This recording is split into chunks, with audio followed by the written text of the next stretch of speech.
জাহিদ খানের মতো গরুটা পাগলামি করে, খালি কথায় কথায় ডিগবাজি মারে। গরুটা আকারে অনেক বিশাল এবং এটার নাম রাখা হয়েছে জাহিদ খান। জাহিদ খানের মতো গরুটা পাগলামি করে, এজন্য এটার নাম রাখা হয়েছে Zahid Khan. I am not the first time. এর আগে অনেক শিল্পীর নামে যে যখন জনপ্রিয় থাকে তার নামে এগুলো ওরা বিক্রি করে বাজারে কাটতির জন্য। ও দেখতে অনেক সুন্দর, আর সাকিব খানও তো দেখতে অনেক সুন্দর, তো ও রেসপন্স করে সাকিব খান বলে ডাক দিলে। সাকিব খানের ওজন আছে বর্তমান 900 কেজির মতো। আমি এটাকে নেগেটিভ ভাবে দেখি না। একটা মানুষ তার প্রিয় জিনিসটাকে বিক্রি করছে আমার নাম দিয়ে। আমি জাহিদ খানের অনেক বড় একটা ফ্যান, তাই ভালোবেসে গরুর নামটা দিছি জাহিদ খান। জাহিদ খানের মতো ডিব্বাজি মারা চাই, কিন্তু পারে না বড়। জাহিদ খানের মতো ওর দেহটা অনেক উঁচু লম্বা, সুটাম দেহের অধিকারী, তো ওর চাল চলন সব দেখে আমরা ওর নাম রাখছি জাহিদ খান। এটা এখনো ভালো লাগে, বাট আমি যেতে পারি না। তুমি এবার ডিপজল ভাই বলছিল, ডিপজল ভাই গরুর গাবতলি গরুর হাট, ডিপজল ভাই ইজারা নিছে। আমাকে কালকে বলতেছিল তুই আর আমি হাটে যাবো। আমি বললাম ভাই চলেন একদিন যাবো হাটে, আমার অভিজ্ঞতা নতুন করে। ছোটবেলায় গরুরকে মালা পরিয়ে দড়ি নিয়ে ছুটছি, এগুলা অনেক জীবনে ছিল, অনেক কিছু হয়েছে একে লাইফে। তারকা হয়ে যাওয়ার পর কয়েকবার ছাগল কিনতে গিয়েছিলাম, কয়েকবার বিভিন্ন জায়গায়। তো ছাগলটা কিনে গাড়ির মধ্যে পিছনে ভরে নিয়ে চলে এসেছি। আমেরিকা ডিগবাজি দিয়ে ঘুরে দাঁড়িয়েছে। আমেরিকা আমাকে যখন এয়ারপোর্টে নামার পরে সাংবাদিক প্রশ্ন করেছিল বাংলাদেশের জন্য কি টিপস, আমি যে বাংলাদেশকে ডিগবাজি দিয়ে ঘুরে দাঁড়াতে হবে। তো সেটা তাসকিনরা পারেনি, সেজন্য এখন আমেরিকা ওইটা আমার টিপস সংগ্রহ করে আমেরিকা, আমার প্রথম ডিগবাজি আমেরিকা শুরু হয়েছিল, এরাও ডিগবাজি দিয়ে ঘুরে দাঁড়িয়ে এদের সেরাটা উপহার দিয়েছে, যার কারণে পাকিস্তান ধরাশায়ী, 71 সালের মতো ধরাশায়ী। আমি বলতে চাই, আমি এটাকে নেগেটিভ ভাবে দেখি না। একটা মানুষ তার প্রিয় জিনিসটাকে বিক্রি করছে আমার নাম দিয়ে, করুক না, হু কেয়ারস। এরকম তো অনেক কিছুই হয়, অনেক শিল্পীর নামে দেখছি এগুলো হয়।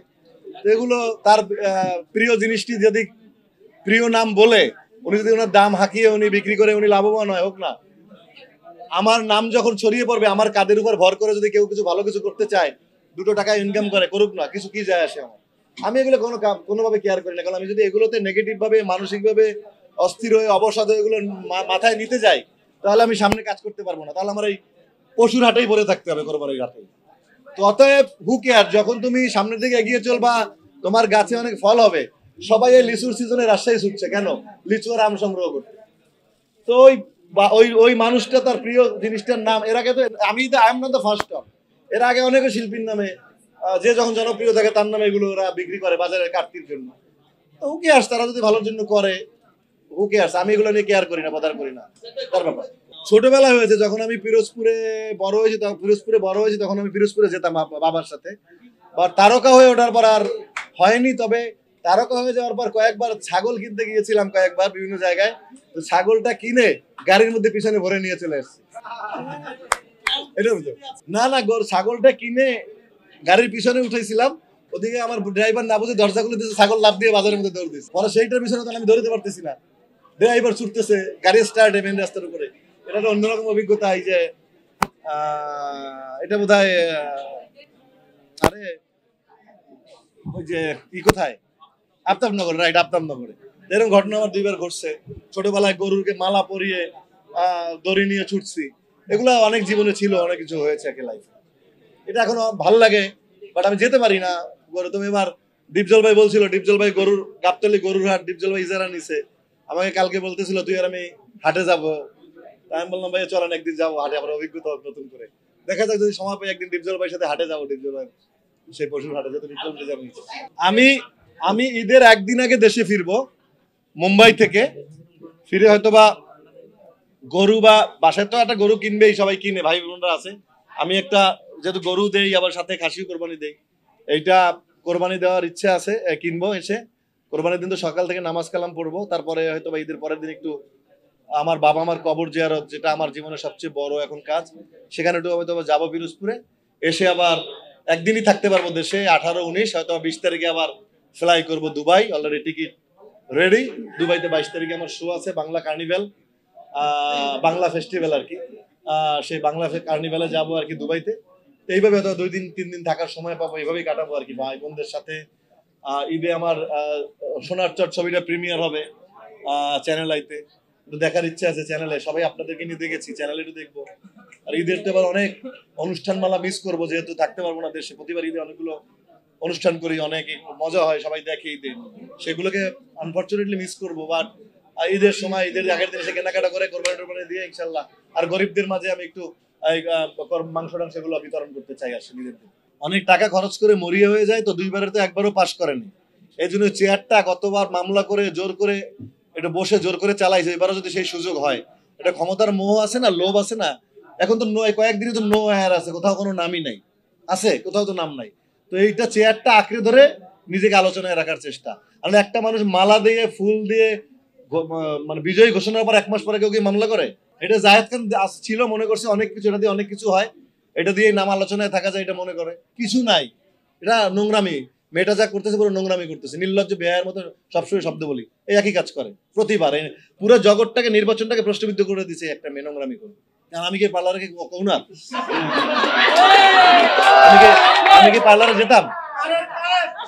এগুলো ব্যক্তিগত ঘরের খবর, আমি জানবো কেন? এগুলো তো গোয়েন্দা সংস্থা আছে, তোমরা মিডিয়ার কাছ থেকে তোমরা খুঁজে বের করো এগুলো, এটা তোমরা খুঁজে দেখবো ভাই। আমি একটা হট করে একটা প্রশ্ন করবো, এটা নিয়ে দুনিয়ার ট্রল হবে, দরকার কি আছে বলো? যেটা নিয়ে আমি কথা বলতে অভ্যস্ত না, আজকে আসছি, তুমি ধরো আলাউদ্দিন নিয়ে কথা প্রশ্ন করো না, পটাইতে হয়েছে, পটানোর আগেই তো একজন ফুল নিয়ে বসে গেছে। পটাইতে হয় না তো, ভালো মানুষের পটাইতে হয় না, ভালো মানুষের তো আল্লাহর রহমত থাকে, এমনিতেই পটে যায়।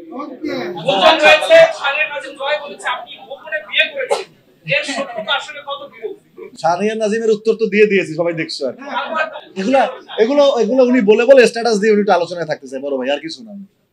উনি এগুলো পছন্দ করে থাকে। ভাবিকে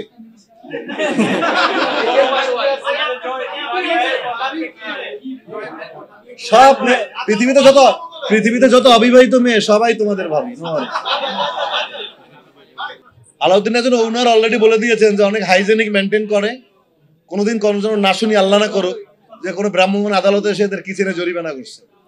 কারণ এইটা আমি আশা করবো, আমার দেশি ছেলে, ইয়াং জেনারেশন, আমি আশা করব এই ভেজালের ভিড়ে, এই ভেজালের সাথে সাথে যে মানুষের মধ্যে একটা অস্থিরতার ভিড়ে ওনারা সুন্দর মানসম্মত স্বাস্থ্যসম্মত খাবার পরিবেশন করবে, লাভ কম হোক বাট মানটা যেন থাকে। তোমরা কাজে নাও, তোমরা তো সিন্ডিকেট করে 200 জনকে নাও, দোষ তো তোমাদের। এরা তো কাজ করতে চায়, তোমরা তো কাজে নাও না। কাজে না গেলে কি করবে? চুরি করবে না দেহ ব্যবসা করে চলবে? কি করবে বলো? কাজ করতে হবে তো। একটা মানুষ অনেক কষ্ট করে ক্যারিয়ার এত দূরে আসছে। তোমরা কোনো মানুষ জায়গায় দেখলে বলবা যে দেহ ব্যবসা করে চলে, কোনো ছেলেকে বলবা যে রাস্তায় চুরি করে, অবৈধভাবে ইনকাম করে, এখান থেকে তোদেরকে বাঁচাও।